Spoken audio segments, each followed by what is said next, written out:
Ang pangalan ko ay Luningning Reyes, 29 na taong gulang, at sa loob ng mahigit 2 dekada, sanay na akong ngumiti kahit masakit. Sa tuwing may handaan sa pamilya ng tatay ko, lagi akong present pero pakiramdam ko ay parang bisita lang na hindi naman talaga inaasahan. Isang Sabado ng hapon, nagkaroon ng malaking salo-salo sa probinsya ng Bulacan, kumpleto ang mga tito, tita, pinsan, pati mga kapitbahay na mahilig makichismis. Nakaputi ako noon, simpleng bestida lang, hawak ang baso ng malamig na tubig habang pinapanood ang tawanan sa mahabang mesa. Biglang tumayo ang tatay ko na si Rogelio Reyes, may hawak na baso ng alak, at nagsalita ng malakas na parang may inaabangang palabas ang lahat. Ito, sabi niya sabay turo sa akin, ang pagkakamali ko noong unang kasal ko. May ilang napatawa agad, may iba namang napangiti na lang. Ang bago niyang asawa na si Marisa ay kumapit sa braso niya na parang proud, habang ang anak nitong si Trisha ay yumuko na lang at hindi makatingin sa akin. Ako naman, nanatiling nakangiti, ngiting ilang beses ko nang pinag-ensayuhan sa harap ng salamin mula pa noong bata ako. Pero sa gabing iyon, may kakaibang nagbago sa loob ko. Hindi dahil sa sinabi niya, sanay na ako roon, kundi dahil may dala akong sikreto sa cellphone ko. 3 buwan ko na iyong kinikimkim, hindi ko balak gamitin kailanman. Iniisip ko noon, mas mabuting manahimik kaysa guluhin ang pamilya. Pero habang naririnig ko ang halakhakan ng mga kamag-anak, pakiramdam ko ay may unti-unting napuputol sa dibdib ko. Lumaki akong naniniwala na kapag naging mabait ka, kapag naghintay ka ng matagal, darating din ang araw na kikilalanin ka. Kaya bawat Pasko, may regalo ako para sa kanya. Bawat kaarawan niya, ako ang unang bumabati.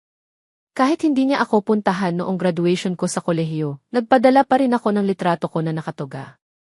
Ngunit habang nakatayo ako roon sa gitna ng bakuran, naisip ko, hanggang kailan ako maghihintay. Hindi nila alam na ang simpleng cellphone sa palad ko ang maaaring bumaligtad sa kwento ng pamilyang matagal na akong tinatanggalan ng puwang. At sa unang pagkakataon sa buhay ko, hindi na ako sigurado kung mananahimik pa ba ako o magsasalita na. 6 na buwan bago ang reunion na iyon, akala ko normal lang ang takbo ng buhay ko. Nagtatrabaho ako bilang nurse sa isang ospital sa Quezon City, palaging puyat, palaging pagod, pero sanay na. Mas madali kasing harapin ang pagod kaysa harapin ang emosyon. Isang Martes ng gabi, habang nasa break room ako at umiinom ng malamig na kape, biglang nag-vibrate ang cellphone ko. Hindi ko kilala ang numero. Karaniwan ay hindi ko sinasagot ang mga ganitong mensahe, pero may kakaiba sa pakiramdam ko noon kaya binuksan ko pa rin. Love, sabi ni A, matutuloy na naman ang family show ngayong summer. Pupunta ka ba para manood?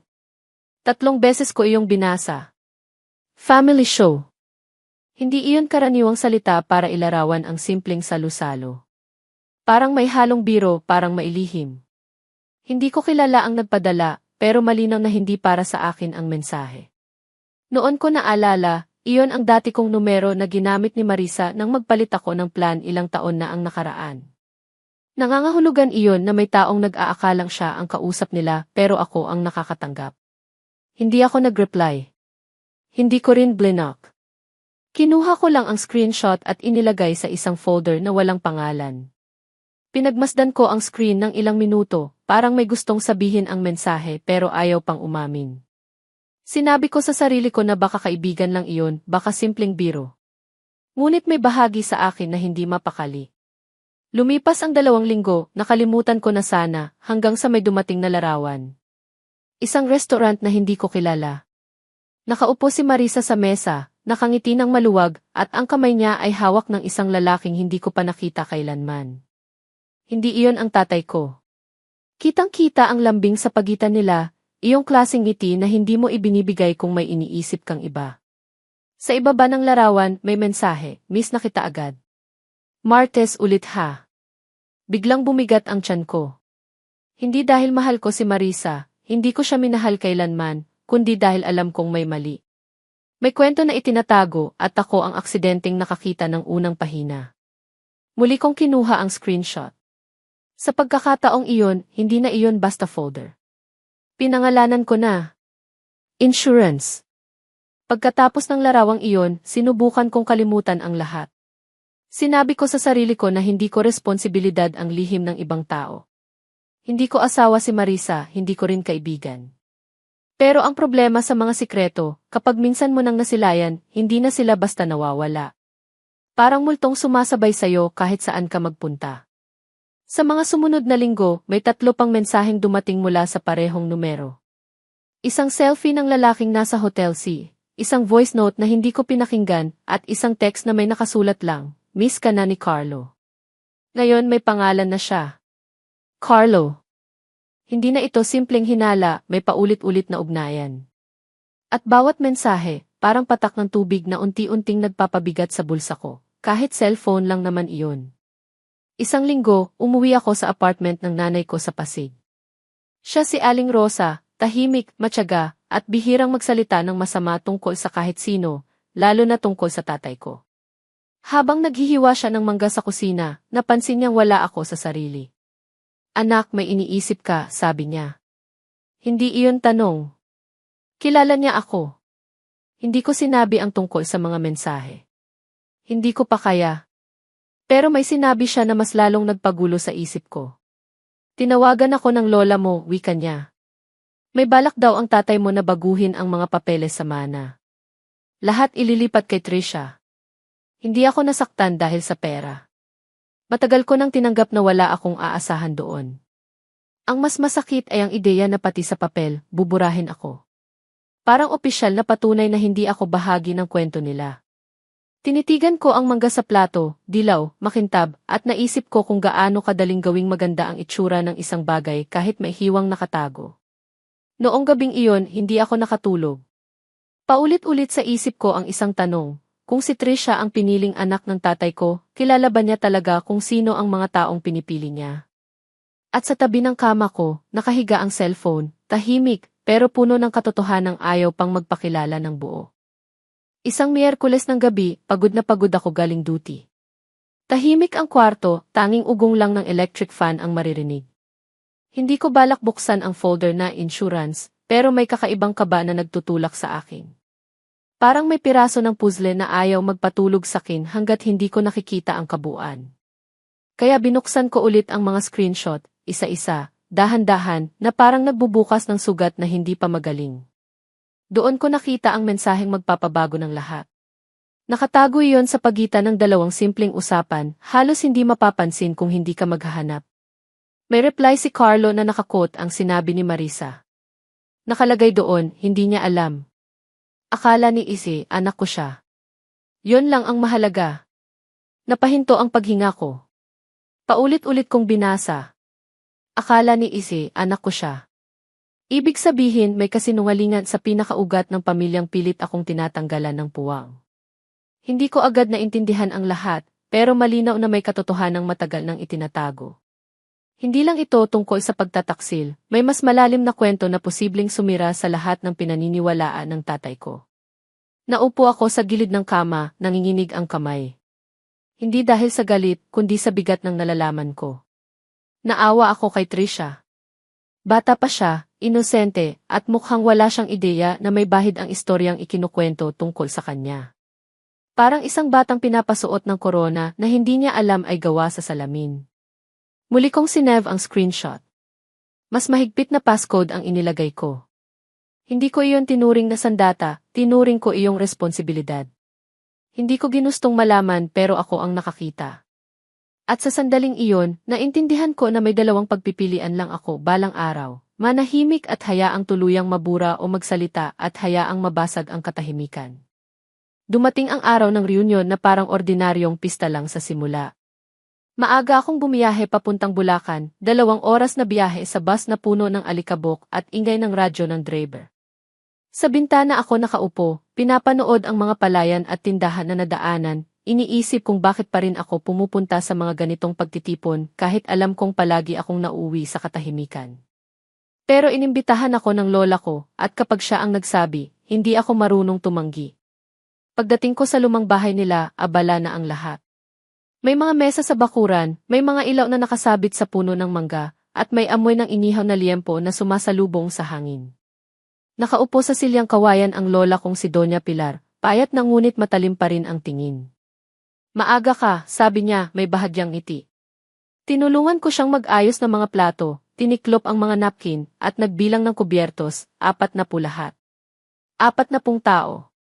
40 pares ng mata na posibleng tumingin sa akin mamaya na parang hindi ako kabilang.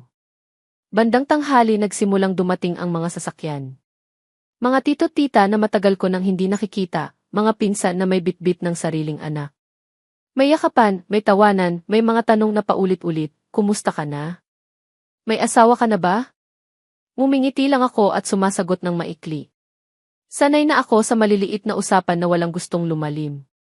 1:00 nang dumating ang itim na TV. Bumaba muna si Marisa, nakaayos na parang may pupuntahang kasal. Sumunod si Trisha na nakaputing bestida, at huli ang tatay ko na si Rogelio, isang kamay sa likod ng asawa, isang kamay sa balikat ng dalagita. Para silang litrato na naglalakad. Nadaanan niya ako sa may pinto. Ah, nandito ka pala, sabi niya. 2 salita, walang yakap, walang init. At narinig iyon ng lahat ng nasa malapit. Habang umiikot si Marisa sa bakuran na parang politiko sa kampanya, bawat ngiti mailayon, bawat papuri may direksyon, naramdaman kong muli ang dating pakiramdam, parang anino na nakasunod lang sa sariling pamilya. Ngunit sa pagkakataong iyon may kakaiba. Hindi na lang ako basta nanonood. Sa loob ng bulsa ko, naroon ang cellphone, tahimik, pero parang may sariling tibok. At sa unang pagkakataon, hindi ako sigurado kung hanggang anino na lang ba ako, o may araw na tatayo rin ako sa liwanag. Habang tumatagal ang hapon, lalong umiingay ang bakuran. May video kaysa isang sulok, may nagkukwentuhan sa may mesa ng panghimagas, at may mga batang nagtatakbuhan na parang walang iniintinding drama ng matatanda. Ako naman ay nakatayo lang malapit sa puno ng bayabas, hawak ang baso ng tubig na matagal nang wala ng yelo. Mas madali kasing magpanggap na may iniinom kaysa sumali sa usapan na alam mong hindi ka naman talaga kasali. Lumapit ang pinsan kong si Joel, medyo alangan ang ngiti. Totoo ba yung balita? Tanong niya pabulong. Anong balita? Sagot ko kahit alam ko na. Natatanggalin ka raw sa mana ni Lola. Narinig ko kay Marisa kagabi. Parang may malamig na hangin na dumaan sa batok ko. Hindi dahil bago ang impormasyon, alam ko na iyon, kundi dahil malinaw na may kampanya na palang nagaganap. Bago pa man ako magsalita, may kwento na tungkol sa akin. May bersyon na nila ng katotohanan na ikinakalat, para pagdating ko, huli na ang lahat. Hindi ito aksidente. Planado. Bandang 3:00, inihain ang pangunahing ulam. Inihaw na manok, kare-kare, lumpiang Shanghai, kumpleto. Tradisyon na raw ng pamilya na may magsasalita pagkatapos kumain ang panganay na lalaki. At ngayong wala na ang lolo ko, ang tatay ko na ang pumalit sa papel na iyon. Nang tumayo siya, kusang humina ang ingay. May kakaibang otoridad ang tindig niya, iyong tipong sanay na sanay sa entablado ng sariling kwento. Nais kong ipakilala ang tunay kong anak, sabi niya, sabay patong ng kamay sa balikat ni Trisha. Nagpalakpakan ang ilan. Binanggit niya ang mga medalya, ang honors, ang mga volunteer work, parang listahan ng parangal na isa-isang itinusok sa hangin. Ngumiti si Marisa na parang maiiyak sa tuwa. Pagkatapos ay may boses mula sa dulo ng mesa, si Luningning. Sandaling katahimikan. Tumingin siya sa akin na parang resibo na nakalimutang itapon. Ah, si Luningning, sabi niya sabay tawa. Siya ang pagkakamali ko noong unang kasal. May mga natawa. Hindi lahat, pero sapat para maramdaman kong totoo ang sinabi niya. Nakapako lang ang ngiti ko. Nakahawak pa rin sa baso. Ngunit sa loob ko, may unti-unting bumibigay na pader. Hindi ako umiyak. Hindi ako sumigaw. Tahimik lang akong tumayo roon, habang 40 tao ang nagpasya kung alin ang mas komportable, ang katotohanan o ang biro na masakit. Hindi ko alam kung gaano katagal akong nakatayo roon matapos ang sinabi niya. Parang huminto ang oras kahit patuloy ang ingay sa paligid, may tumatawa, may nag-uusap, may kumakanta sa videoke na parang walang nangyari. Iyon ang pinakamasakit na bahagi, ang bilis nilang bumalik sa normal, na para bang wala namang nasira. Umupo ako sa bakanting silya sa gilid ng bakuran. Nakatingin lang ako sa mga ilaw na nakasabit sa puno, kumikislap sa dapit hapon. Noon ko napansin si Trisha. Hindi siya nakatingin sa akin, nakayuko siya, hawak ang cellphone, tila gustong mawala sa eksena. Sa unang pagkakataon, hindi ko siya nakita bilang kalaban. Nakita ko siya bilang batang nadala lang sa alon ng mga desisyon ng matatanda. Maya-maya, lumapit ang lola kong si Doña Pilar. Mabagal ang lakad niya pero diretso ang tingin. Umupo siya sa tabi ko at marahang hinawakan ang kamay ko. Hindi lahat ng naririnig mo ay katotohanan, sabi niya.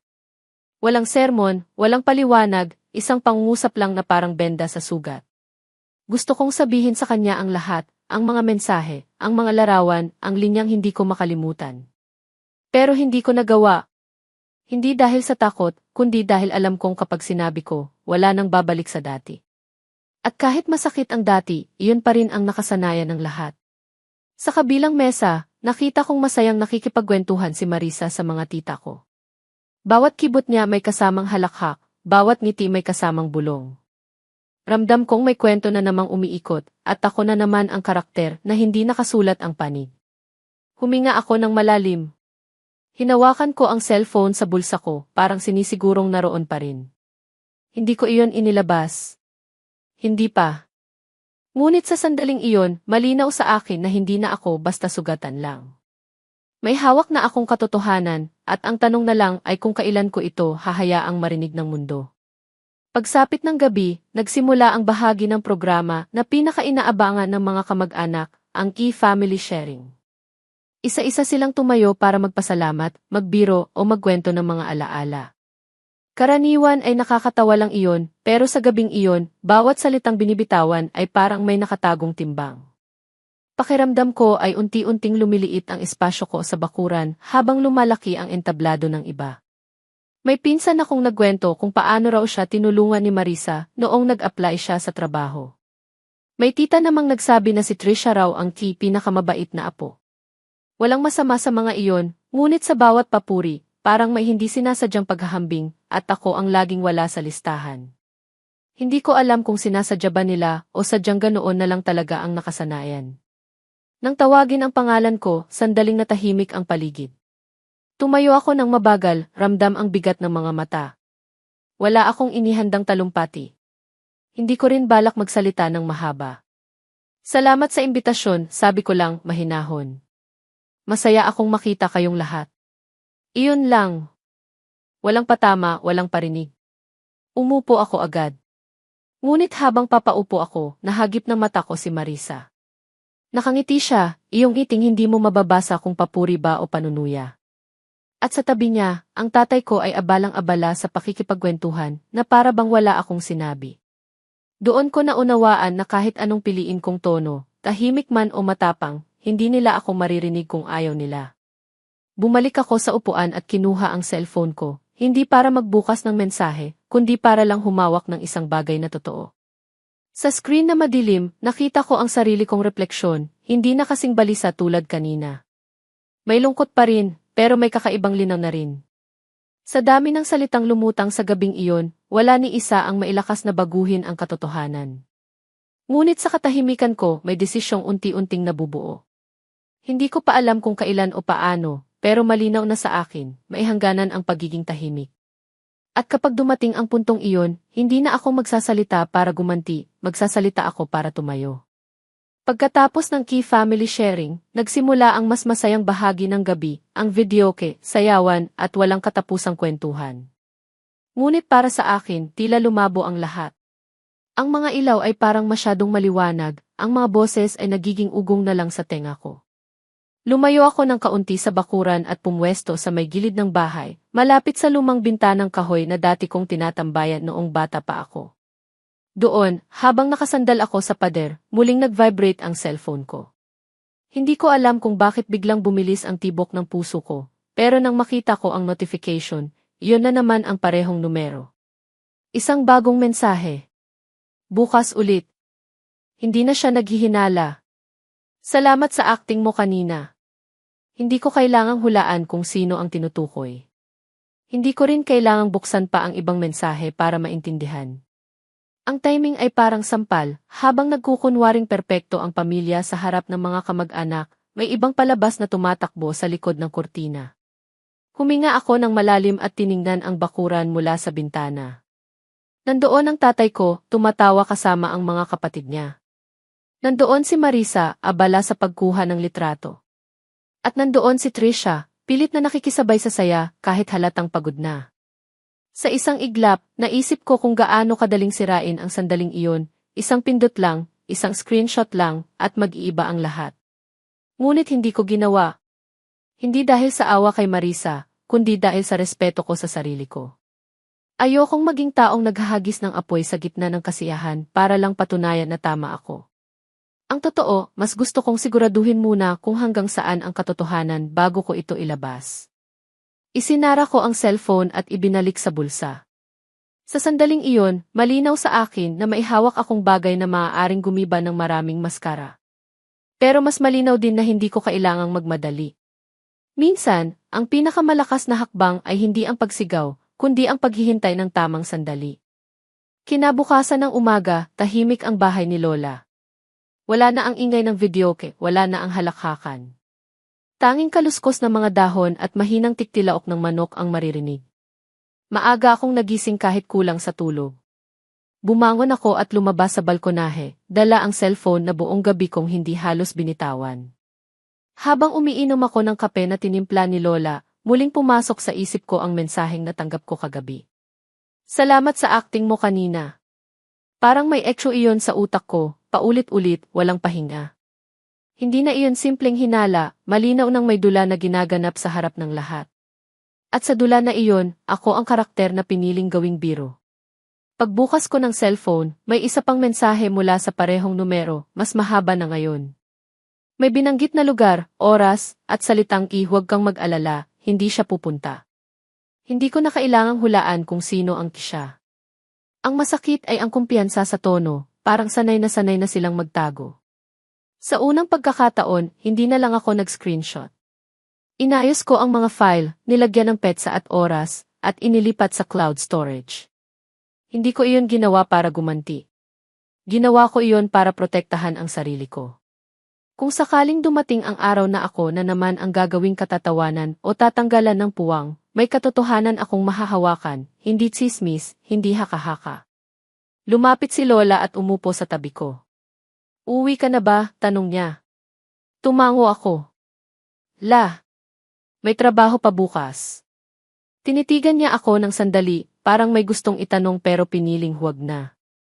Mag-ingat ka, sabi na lang niya.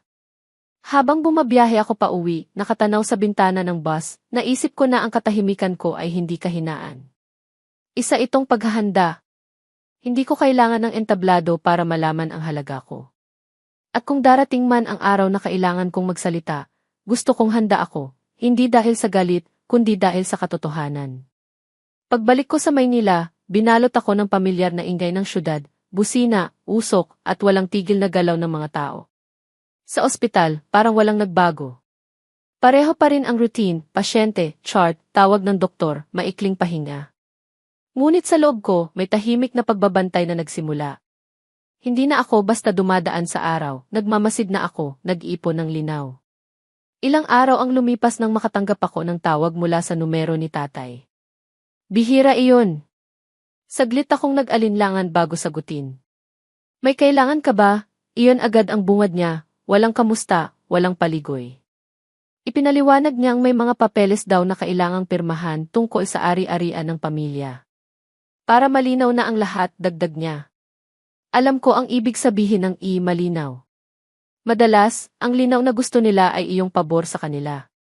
Pumayag akong makipagkita, hindi para makipagtalo, kundi para makita kung gaano kalayo na ang kwento na isinusulat nila nang wala ako. Sa opisina ng notaryo, nandoon si Marisa, maayos ang ayos at may dalang folder na parang matagal ng pinaghandaan. Si Trisha ay tahimik sa isang sulok, nakatutok sa papel na hawak. Ipinakita sa akin ang dokumento, mahabang pahina ng legal na salita na iisa ang diwa, pagbura.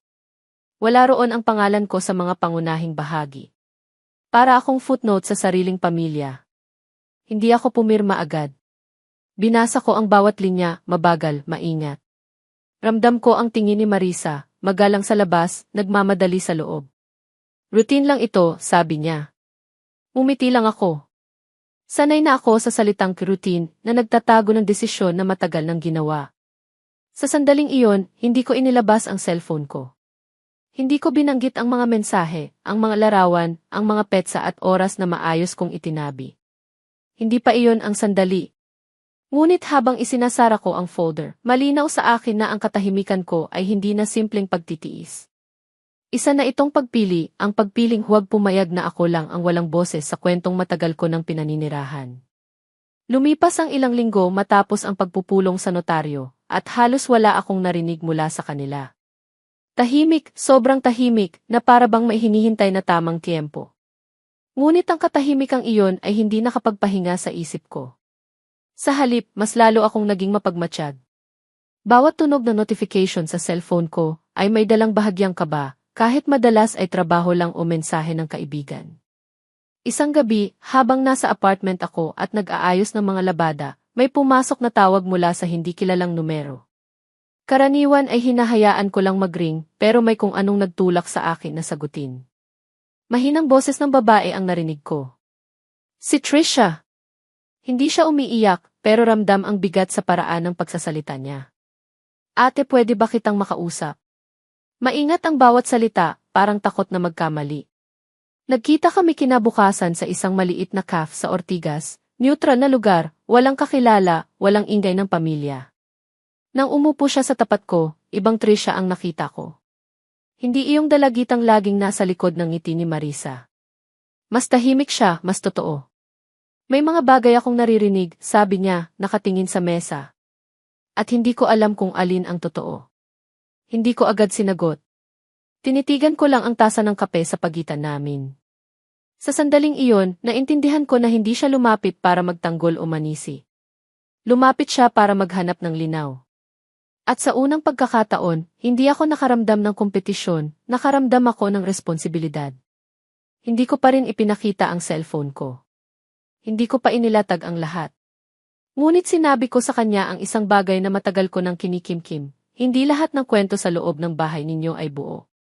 May mga pahina na pinipiling itago. Tumingin siya sa akin, may halong takot at pag-asa. At doon ko napagtanto na ang katotohanang hawak ko ay hindi lang sandata laban sa pang-aapi.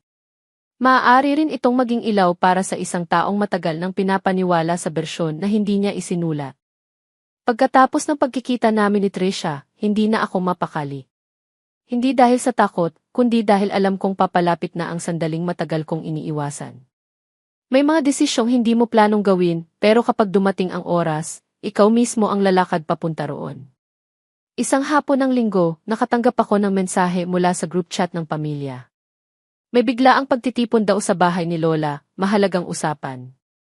Hindi ko na kailangang hulaan kung tungkol saan. Ang tono ng mga mensahe ay magalang pero may halong pagmamando na parang may iisang direksyong nais pagkaisahan. Pagdating ko sa bahay, iba ang pakiramdam ng hangin. Walang dekorasyon, walang pagkain sa mesa, puro upuan na nakaharap sa gitna ng sala. Nandoon ang mga tito, tita at ilang pinsan. Sa dulo, nakatayo si tatay katabi si Marisa. Si Trisha ay nasa likod nila, tahimik, nakapulupot ang mga daliri sa strap ng bag niya. Nagsalita si tatay tungkol sa kaayusan at pagiging patas. Paulit-ulit ang mga salitang iyon, parang script na matagal ng minemorya. Ipinakita niya ang mga papeles na dati ko nang nakita, ang parehong dokumentong nag-aalis sa akin sa mahahalagang bahagi ng mana. Para wala ng gulo, sabi niya. Tahimik akong nakinig. Walang panginginig, walang galit. Sa loob ko, may kakaibang kapanatagan, parang malinaw na ang landas kahit hindi pa ako kumikilos. Nang matapos siya, tinanong ako kung may sasabihin ba ako. Huminga ako ng malalim. Hindi ko pa rin inilabas ang cellphone. Hindi pa rin iyon ang sandali para maglatag ng ebidensya. Sa halip, tumingin ako sa paligid, sa mga mukha na matagal ko nang kilala, sa mga mata na minsang naging saksi sa paglaki ko. Kung iyan ang desisyon ninyo, sabi ko ng mahinahon, gusto ko lang siguraduhin na ang mga desisyon natin ay batay sa buong katotohanan, hindi sa piniling bahagi lang. Walang sumagot agad. Ngunit nakita kong bahagyang napataas ang ulo ni Trisha. At sa katahimikang sumunod, naramdaman kong nagbago na ang timpla ng silid, hindi dahil may ibinunyag ako, kundi dahil sa unang pagkakataon, may nagtanong kung buo ba talaga ang kwento. Ang katahimikan sa sala ay naging mabigat, parang may nakasabit na bagay na anumang oras ay pwedeng bumagsak. Nakita ko ang pag-aalinlangan sa mga mukha ng ilan kong kamag-anak. Hindi nila alam kung ano ang susunod na mangyayari, pero ramdam nilang may kulang sa larawan na matagal nilang tinitigan. Si Marisa ang unang nagsalita. Mahinahon ang boses, pero may halong iritasyon. Ano bang ibig mong sabihin, Luningning? Kumpleto ang mga papeles. Wala namang problema. Umiti siya, iyong iting pino pero matalim. Doon ko na inilabas ang cellphone ko. Hindi ko pa rin agad ipinakita ang laman. Hinawakan ko lang iyon, sapat para makita nilang hindi na ako basta nakikinig lang. May mga bagay na hindi ko hinanap, sabi ko, pero kusa kong nakita. At matagal ko nang piniling manahimik para walang masaktan. Napatingin ang tatay ko sa akin, may halong pagkainis at pagkalito. Kung may sasabihin ka, sabihin mo na, utos niya. Sanay siya sa direktang sagot, sa mabilis na pagsunod. Ngunit hindi ako nagmadali. Binuksan ko ang folder, mga screenshot na nakaayos-ayon sa petsa, oras, at lugar. Inilapag ko ang cellphone sa mesa sa gitna, hindi ko itinulak, hindi ko rin inilapit. Sapat na ang ilaw ng screen para mabasa ng mga nasa unahan. Mga mensahe, larawan, linyang hindi na pwedeng ipaliwanag bilang biro. Walang sumigaw. Walang dramatikong eksena. Ang narinig ko lang ay mahihinang bulungan at mabibigat na paghinga. Si Trisha ay napaupo, hawak ang bibig na parang biglang nawala ng hangin. Si Marisa ay nanatiling tuwid ang likod, ngunit nawala ang ngiti. Tumingin ako sa tatay ko. Hindi ako nagtaas ng boses. Hindi ko ito dala para gumanti, sabi ko. Dala ko ito para ipaalala na ang mga desisyon na bumubura sa tao ay dapat nakabatay sa buong katotohanan.